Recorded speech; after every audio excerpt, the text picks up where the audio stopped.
नाजरीन, बदकिस्मती से नून लीग और उनके हवारी एस्टेब्लिशमेंट के साथ मिलकर जो नफ़रत का बीज बो रहे हैं कश्मीर में, ये फसल आपको काटनी पड़ेगी। मैं पाकिस्तान की फ़ौज से ही कह देता हूँ, कल भी बहुत सारे जर्नैल बनेंगे, आज भी मौजूद हैं। ये जो आज कर रहे हैं ना, कल आने वाले फ़ौजियों को इस नफ़रत का सामना करना पड़ेगा।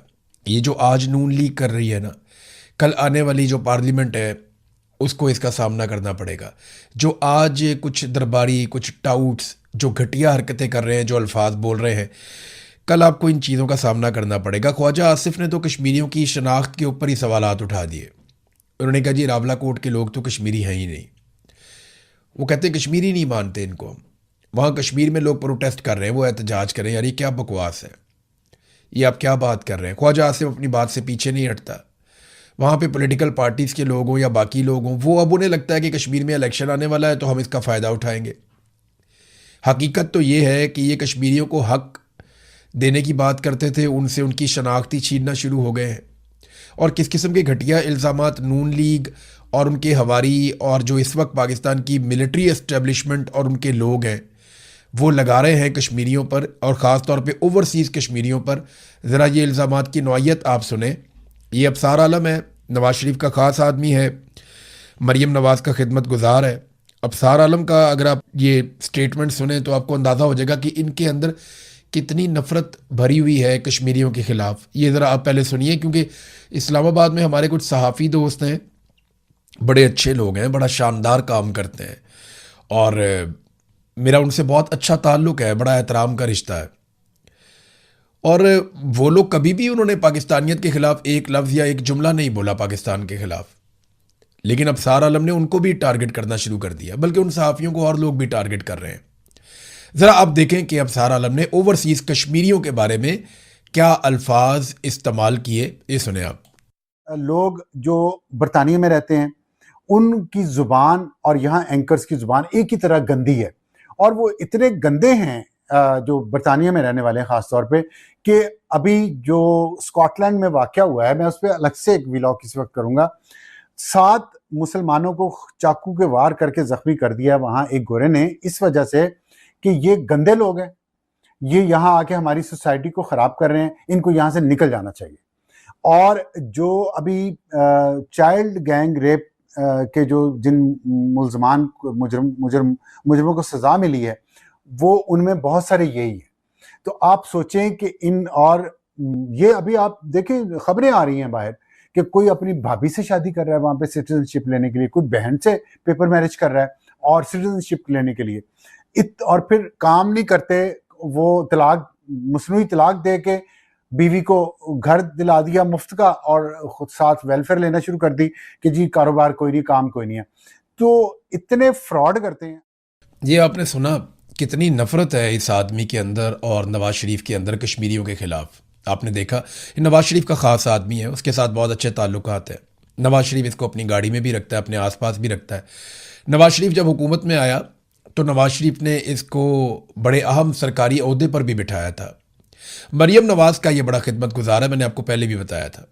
तो यही नून लीग की सोच है जो कभी ख्वाजा आसिफ बयान करता है, कभी अबसार आलम बयान करता है, कभी कोई और बोलता है। इसी तरह ना एक दौर में ये लोग बंगालियों के ख़िलाफ़ बोलते थे। ये कहते थे बंगाली छोटे कद के हैं, बहुत गंदे लोग हैं, घटिया काम करते हैं, ये तो मछली खाते हैं, इनके अंदर से बदबू आती है, इनके तो रंग काले हैं, ये खूबसूरत भी नहीं होते, ये तो 2 टके के लोग हैं। तो इस तरह ये बंगालियों को बहुत घटिया कहा करते थे। ये कहते थे वहाँ पे तो हर साल सैलाब आता है, हम उनकी मदद कर करके थक गए। हमेशा ये कहते थे कि, क्योंकि यही बात आज कश्मीरियों को कह रहे हैं ना कि जनाब हम तो कश्मीर को सस्ता आटा, सब्सिडी वाला और सस्ती बिजली देते हैं। भाई बिजली आती ही वहाँ से है, आप उनको उनकी सारी बिजली के क्या पैसे दे सकते हैं? पानी आता ही वहाँ से है, क्या आप सारे पानी के पैसे दे सकते हैं? बेशुमार चीज़ें तो वो भी पाकिस्तान के लिए करते हैं। उनके बहुत सारे जवान शहीद हुए हैं पाकिस्तान के लिए सरहदों पे लड़ते हुए। तो आप ये नहीं कर सकते, आप ये जुल्म नहीं कर सकते। आपने बंगालियों के साथ भी यही किया था। आप उनको भी ये कहते थे कि तुम्हारे तो सैलाब आते हैं, तुम डूब जाते हो, हम तुम्हारी मदद करते रहे हमेशा। वो बांग्लादेश कहाँ से कहाँ पहुँच गया, आज उसकी इकॉनमी पाकिस्तान से बड़ी है। आज उसके लोग हमारे से ज़्यादा खुशहाल हैं, पूरी दुनिया में उनकी हमसे ज़्यादा इज्जत है और आलमी सतह के ऊपर वो ज़बरदस्त तरीके से मिलकर काम करते हैं। और इधर हम कहाँ रह गए? हमारे मुल्क में कोई सरमायाकारी करने के लिए तैयार नहीं, इसी नफरत की वजह से। अब ये नफरत कश्मीरियों के खिलाफ फैलाई जा रही है और इस किस्म के टाउट्स उनको इस्तेमाल किया जा रहा है कश्मीरियों के खिलाफ नफरत फैलाने के लिए। मौलाना फजलुर रहमान साहब ने जो ऑफर दी, अब वो ये कहते हैं कि मैंने अवामी एक्शन कमेटी के खत का वीडियो में जवाब दिया है, मैंने हुकूमत को भी आगाह किया है। मैं अवामी एक्शन कमेटी के इस इकदाम का खैर मकदम करता हूँ कि उन्होंने मुजफ्फराबाद की जो कॉल थी उनकी एहतजाज की, वो मार्च उन्होंने मौखर कर दिया। रियासत की तरफ से तकरीरों की बुनियाद पर एक्शन लिया जाना कैसे दुरुस्त रद्द अमल है? यानी वो तकरीर कर रहे हैं, आप जाके उनको मारना शुरू कर देते हैं गोलियां, आप उनके ऊपर अटैक कर देते हैं। कल तक हम मकबूजा कश्मीर में इंसानी हकूक की बातें करते थे, आज हम क्या कर रहे हैं? ख्वाजा आसिफ ने जो बातें की हैं वो रद्द अमल बतौर वजीर दिफा नहीं करनी चाहिए थी। आपने लड़ाई ख्वाजा आसिफ और सुलह इसहाक डार के हवाले कर रखी है। आलमी अमन से हुकूमत नेक नामी कमा रही है तो पाकिस्तान नेक नामी गंवा रही है पाकिस्तान के अंदर। यानी जो बाहर आपको थोड़ी बहुत इज्जत मिल रही है पाकिस्तान के अंदर, आप उसका बेड़ा गर्क करते चले जा रहे हैं। पाकिस्तानी तो खुश है ही नहीं वैसे भी। ख्वाजा आसिफ जैसे बयानात इश्तियाल को बढ़ाएंगे, अपोजिशन को मजबूर ना करें। हमने 4 सद्दा में एहतजाज किया, फिर तो ने कहा जी हम फौज, एस्टेब्लिशमेंट और तमाम इदारों का एहतराम करते हैं। ये जुमला बहुत ज़रूरी है हमेशा बोलना। पाकिस्तान में अब जब भी कभी कोई सियासतदान तकरीर करेगा उसको ये कहना पड़ेगा कि हम फौज और इदारों का एहतराम करते हैं। ये बिल्कुल एक तरह की ब्लास्फेमी है। जैसे जब भी कोई मौलवी या कोई बंदा बात करता है, सबसे पहले वो यकीन दिलाता है कि उसका ख़त्म नबूवत पे ईमान है, ताकि ये ना हो जाए कि उसके ऊपर कोई गैर मुस्लिम होने का फतवा लगा के कोई उसे कत्ल कर दे। इसी तरह पाकिस्तान में अब हर सियासतदान को अपनी तकरीर में एक मरतबा फ़ौज, एस्टेब्लिशमेंट और इदारों का एहतराम, ये उसको एक मरतबा कम से कम करना पड़ता है। उन्होंने कहा जी अगर फ़ौज सियासत करेगी तो हम भी सियासत में जवाब देंगे, हम गूंगे नहीं हैं और गूंगे शैतान हम नहीं बनेंगे, हम खामोश नहीं रहेंगे, हम बात करेंगे। इदारे टैक्स के पैसे लेकर उसका सियासी इस्तेमाल करेंगे तो फिर इस ईवान में हम जवाब देंगे। शहबाज शरीफ हमें बताए ना कि जब हम कंटेनर पे होते थे तो क्या वो आर्मी चीफ और फौज का नाम नहीं लेते थे, नवाज शरीफ नहीं लेते थे, महकमा ज़राअत नहीं कहते थे। फिर जनाब अयाज सादिक को भी याद दिलाया गया कि आपने तो कहा था आर्मी चीफ की टांगें कांप रही थी, वो डरा हुआ था, उसने अभिनंदन को छोड़ दिया डर के मारे और इंडियन आदमी को वापस भिजवाया, इनकी टांगें कांप रही थी। तो आज ना ये सारे मुहिब वतन बने हुए और फौज के सक्के बने हुए हैं। कल तक जब इनके खिलाफ फौजी जर्नैल साजिशें कर रहे थे तो ये फौज को बुरा भला कह रहे थे और ये कह रहे थे उनका सियासी किरदार नहीं होना चाहिए। आज ये बबांगे दोहल हर जगह पे खड़े होकर कहते हैं जी फौज का सियासी किरदार बहुत अच्छा है क्योंकि आज हम उनकी गोदी में बैठे हुए हैं। तो ये तो मुनाफकत है जो ये लोग कर रहे हैं और इस मुनाफकत के साथ पाकिस्तान कैसे चलेगा, सवाल ही नहीं पैदा होता। इस तरह मुल्क नहीं चला करते। नादरीन, बिलावल ने भी बहती गंगा में हाथ धो लिए, लेकिन असल जो तकरीर की थी वो तो की थी अचकज़ई साहब ने कल, जहां उन्होंने टिकाकर तनकीद की थी और उन्होंने अभी आज अयाज सादिक को वापस जवाब भी दिया है। बिलावल ने भी वही ख्वाजा आसिफ वाली बात की कि ये मुश्किलात पैदा कर रहा है शहबाज शरीफ के लिए और इस किस्म के बयानात कश्मीरियों के बारे में नहीं देने चाहिए। और बयानात देने के बावजूद ये शख्स अभी तक काबीना का हिस्सा है। तो ख्वाजा आसिफ साहब भी अपने बयान पर डट गए, जी बिल्कुल ठीक है वो कश्मीरी नहीं, उनकी शनाख्त के ऊपर ही अटैक कर दिया। तो जो ओवरसीज कश्मीरियों का रिएक्शन है ना, इनको सिर्फ पता चल जाए कि वो इनके बारे में क्या सोच रहे हैं तो इनकी तबीयत साफ कर दें। इनको आइडिया ही नहीं है कि इन्होंने नून लीग के साथ कितनी बड़ी ज्यादती की है और कश्मीरियों के दिल में कितनी नफरत बो दी है। इसका नतीजा आप देखेंगे, मिलिट्री एस्टेब्लिशमेंट भी देखेगी और PMLN भी देखेगी। नाज़रीन, अचकज़ई साहब ने जो बार बार गद्दारी के बयान दिए जाते हैं, फतवे जारी किए जाते हैं, उसके ऊपर उन्होंने एक स्टेटमेंट दिया। उन्होंने कहा जी वर्दी की आड़ में अवाम को लूटने और आइन की पामाली से आप बाज आ जाएं, वरना फौज की बची कुची इज्जत भी खाक में मिल जाएगी।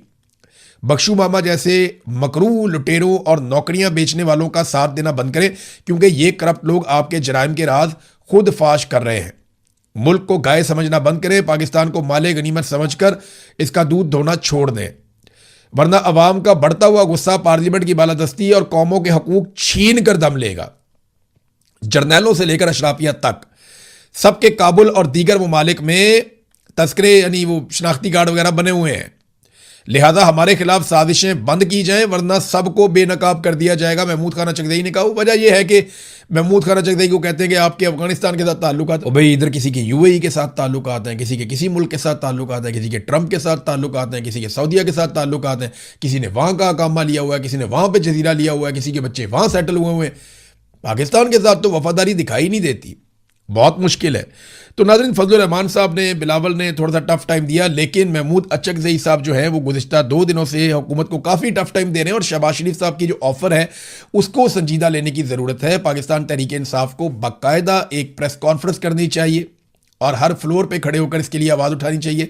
इम्तियाज़ साहब है पंजाब असम्बली में, उन्होंने मेरे ख्याल में इस पर करारदाद भी जमा करवा दिया है कि क्योंकि वज़ीर आज़म ने ये ऑफ़र की तो हम ये चाहते हैं कि आइए 2018 और 2024 दोनों इंतखाबात का ऑडिट करवा लें और एक गैर जानिबदार और शफाफ इंक्वायरी करवाई जाए कमीशन बना के, ताकि पता चले कि 2024 में किस तरीके से पाकिस्तानियों का मैंडेट लूटा गया और 2018 में क्या हुआ था।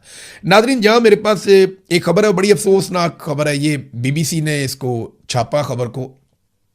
मैं जब पढ़ रहा था शुरू में तो मुझे बहुत बुरा लगा पढ़ने में, क्योंकि कश्मीर में जो दोस्त हैं उन्होंने भी ये मुझे इंफॉर्मेशन भेजी। मुझे लगा शायद एग्जैजरेट कर रहे हैं, लेकिन अब तो हर तरफ से ये खबरें आ रही हैं।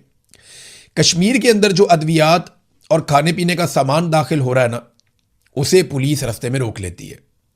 गाड़ी रोककर पुलिस ने कहा खुराक और अद्वियात ज़ाया कर दो। पाकिस्तान के ज़ेर इंतज़ाम कश्मीर में अशिया की किल्लत से लोग बहुत परेशान होते चले जा रहे हैं, ये बीबीसी ने रिपोर्ट किया। नादरीन, जो दवाइयाँ और खुराक है ये तो गाज़ा में रोकी गई हैं। गाज़ा दुनिया का एक ऐसा खित्ता है जहाँ पे दवाइयाँ और खुराक रोकी जाती हैं, यानी वहाँ अद्वियात नहीं जाने देते, वहाँ पे खुराक नहीं जाने देते ताकि लोग भूखे मरे, उस इलाके को छोड़ दें, नस्ल कुशी हो जाए। उनको अद्वियात नहीं देते ताकि वो बीमार होकर मर जाएं। ये गाज़ा में किया जाता है। फिर इमदादी सामान लेकर लोग कश्तियों के जरिए भी जाने की कोशिश करते हैं। अक़वाम मुत्तहिदा और दीगर इदारे भी कोशिश करते हैं, लेकिन इसराइल बड़ा जुल्म करता है। वहाँ पे गज़ा के अंदर वो अद्वियात और खुराक नहीं जाने देता, बल्कि पीने के पानी के भी बड़े सीरियस मसाइल वहाँ पे पैदा कर दिए गए। आज कश्मीर में हमने वो देखा और हमने बीबीसी की इस खबर को पढ़ा। आज से चंद महीने पहले तक हम ये कभी सोच भी नहीं सकते थे, हम इस बात का तसव्वुर भी नहीं कर सकते थे कि कभी आज़ाद कश्मीर में जाने वाली खुराक और अद्वियात सड़क के ऊपर पुलिस जो पाकिस्तान से गई हुई है वो ज़ाया करवा देगी कि जनाब आपने आज़ाद कश्मीर में खुराक दाखिल नहीं करनी, खाने पीने की चीज़ें नहीं लेकर आनी, और जनाब आपने आज़ाद कश्मीर में मरीज़ों के लिए, कमज़ोरों के लिए, बीमारों के लिए अद्वियात नहीं लेकर आनी। ये एक इंसानी बहरान पैदा कर रहे हैं और ये बड़े खौफनाक जराइम है। इन जराइम का जवाब तो किसी को देना पड़ेगा। तो जितनी पॉलिटिकल पार्टीज हैं वो होश के नाखून लें। कल फजलुर रहमान साहब ने भी यही बात बताई थी, अचकज़ई साहब ने भी यही बात बताई थी, बाकी लोग भी ये कह रहे हैं कि पुलिस और लॉ इन्फोर्समेंट या फोर्सेस के लोग वो दवाइयों को और खुराक को नहीं जाने दे रहे आज़ाद कश्मीर में, जो इंतहाई अफसोसनाक चीज़ है। और ये नफरत जो आप बढ़ाते जा रहे हैं, आपको क्या लगता है जिस घर का आदमी मर जाएगा या बीमार हो जाएगा या तकलीफ उठाएगा, वो पूरा कुंभा कल आपसे प्यार करेगा? वो इसी शिकवे के साथ आगे बढ़ेंगे और आपके पास अजाला करने के लिए कुछ भी नहीं होगा। आप पाकिस्तानियों का अभी तक अजाला नहीं कर पाए जो पाकिस्तानियों की आपने हालत कर दी है। नाज़रीन, बलूचिस्तान की जो बलोच यकजहती कमेटी है उन्होंने कॉल दी एहतजाज की। मारंग बलोच की उम्र कैद के खिलाफ अब दुनिया भर में आवाज़ें उठना शुरू हो गई हैं। जो ह्यूमन राइट्स एक्टिविस्ट हैं वो दुनिया भर में आवाज़ें उठा रहे हैं। आलमी तंजीमों के लोग मारंग बलोच के हक़ में आवाज़ उठा रहे हैं। मारंग बलोच के हक़ में आलमी मीडिया लिखना शुरू हो गया है। ये एक बैनुल-अक़वामी खबर बन गई है कि एक ऐसी निहत्ती लड़की जो अपने लोगों के लिए इंसाफ मांगती है, जो जबरी गुमशुदगियों के खिलाफ आवाज़ उठाती है, जो मसख शुदा लाशों के खिलाफ आवाज़ उठाती है, एक ऐसी लड़की जो ये कहती है कि आइन और कानून के मुताबिक उस सूबे को और उस मुल्क को डील किया जाए, एक ऐसी लड़की जो अपने नौजवानों के लिए, अपने बच्चों के लिए तालीम और रोज़गार का हक़ मांगती है, उस लड़की को सिर्फ अपने हकूक मांगने पर पकड़ा गया और पकड़ने के बाद उस पर एक जाली मुकदमा डाला गया और जाली मुकदमे में उसको उम्र कैद की सज़ा सुना दी गई। मुबैना तौर पे जिस पुलिस वाले के कत्ल का मुकदमा डाला गया वो एक एक्सीडेंट में उसका इंतकाल हुआ था और ये मामला उठा के डाल दिया गया मारंग बलोच पर। और आज मारंग बलोच को, सिबगतुल्लाह को और दीगर 2-3 और लोग हैं, इन्हें उम्र कैद की सज़ा दे दी गई। पूरी दुनिया के अंदर पाकिस्तान की बदनामी हो रही है, लेकिन मारंग बलोच जो है वो बलूचिस्तान की बेटी है, वो अपने लोगों का हक मांग रही है। उसने कोई जुर्म नहीं किया, वो निहत्ती है और वो दहशतगर्द नहीं है। ये बात पूरे पाकिस्तान को पता होनी चाहिए। बहरहाल बलोच यकजहती कमेटी की जो कॉल थी उसके बाद हमने देखा कि कौम परस्त जमातों ने भी उसकी हमायत की और पीर को कोयटा में इंसदाद दहशतगर्दी की एक अदालत ने जो सज़ा दी उसके बाद ऑलमोस्ट सारा का सारा सूबा ही बंद था। तो मारंग बलोच के साथ बलूचिस्तान खड़ा है। अब जो मारंग बलोच को सजा दिलवाने वाले हैं वो ज़रा सोचें कि क्या बलूचिस्तान उनके साथ खड़ा है।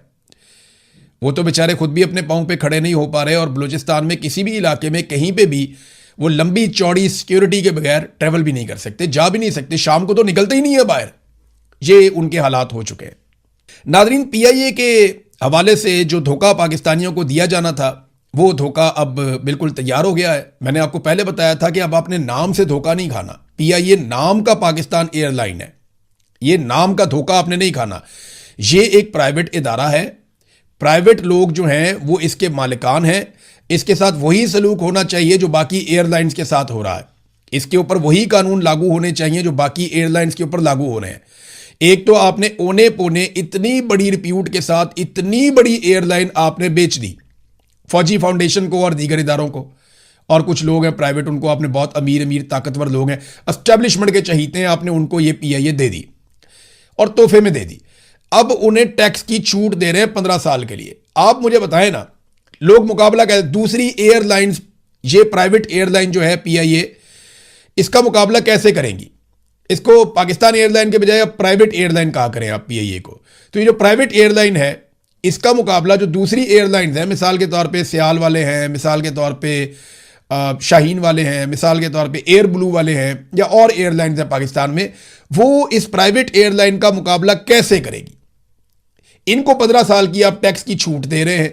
आईएमएफ को भी आपने मना लिया। ये कामरान खान ने खबर भी दी हुई है कि पीआईए निजकारी के बाद तैयारों की खरीदारी, लीज और स्पेयर पार्ट्स पर हुकूमत ने 15 साल के लिए सेल टैक्स और कस्टम ड्यूटी से छूट दे दी थी। आईएमएफ भी मंजूरी दे चुका है। अब इसे फाइनेंस बिल 2026-27 में कानूनी तहफ्फुज भी मिल गया है। यह कामरान खान ने खबर दी। मुझे बताएं कि क्या बाकी एयरलाइन वो पाकिस्तान में टैक्स नहीं देती? क्या बाकी एयरलाइंस पाकिस्तान में काम नहीं करती? तो ये जो प्राइवेट एयरलाइन है पीआईए, इसको आप इतनी बड़ी छूट दे रहे हैं तो बाकियों का क्या जुर्म है? वो इसका मुकाबला कैसे करेंगे? यानी एस्टेब्लिशमेंट जिस कारोबार में भी आएगी, जिस कारोबार में ये हाथ डालेंगे, उसको ना सिर्फ टैक्स की छूट मिल जाएगी बल्कि उसमें उसको इतनी सहूलत मिल जाएगी कि कोई और उसका मुकाबला ही ना कर सके। जब तक ये गवर्नमेंट के पास थी तब तक इन्होंने इसको बर्बाद किया, और जैसे ही इसको उठाकर मिलिट्री एस्टेब्लिशमेंट को दिया गया, अब हर तरह की सहूलत दे रहे हैं कि जनाब इसको तरक्की देनी है, इसको ऊपर उठाना है। यह है नाजरीन पाकिस्तान का तरीकाकार। नाजरीन, इमरान खान साहब की जो सज़ा थी जो उन्हें सुनाई गई अलकादर केस के अंदर, इस पर एक बड़ी खबर आई है, और ख़बर यह है कि 29 जून को समाअत के लिए इमरान खान साहब का केस लगा दिया गया। अब ये अपील है कि सज़ा कलअदम करार दी जाए। बड़ा लंबा अरसा लगा, वकालतनामे पे दस्तखत ही नहीं होते थे, अदालत केस सुनती नहीं थी। कितना लंबा टाइम लग गया इस अपील के लिए, और बिल आखिर 29 जून के लिए ये अपील लगी है। ऐसा नहीं है कि इमरान खान बाहर आ जाएंगे, लेकिन निज़ाम कम से कम एक्सपोज हो रहा है, और आफरीन है पाकिस्तान तहरीक इंसाफ पे, इमरान खान साहब पे, कि इतने लंबे केसेस वो लड़ते चले जा रहे हैं, लड़ते चले जा रहे हैं, और वो मुकाबला कर रहे हैं। बड़ी अच्छी बात है, मुकाबला करें, रोज़ाना की बुनियाद पे एक्सपोज करें। और मेरे ख्याल में जो ये हमारे जज साहिबान है ना, इनके बच्चे, इनकी बेगमात, इनके फैमिली मेम्बर, वो इनको वक्तन फवक्तन गैरत भी दिलाया करें, इनको गैरत के टीके लगाया करें, इनको पाकिस्तान का झंडा दिखाया करें, इन्हें कौमी तराना सुनाया करें, इन्हें कुरान पाक की तलावत सुनाया करें, इन्हें कुरान पाक का तर्जुमा पढ़ के सुनाया करें, इन्हें बताया करें कि तुमने मरना है और मर के जाके अल्लाह रब्बुल इज़्ज़त को जवाब देना, तो इंसाफ भी करो। हो सकता है किसी एक आधे जज की गैरत जाग जाए या उसका ईमान जो है वो ताज़ा हो जाए। और ये मेरी गुजारिश तमाम जजेस की फैमिलीज के साथ, क्योंकि जजेस के ऊपर बहुत दबाव है एस्टेब्लिशमेंट का, जर्नैल उन्हें कंट्रोल कर रहे हैं एजेंसियों के जरिए से।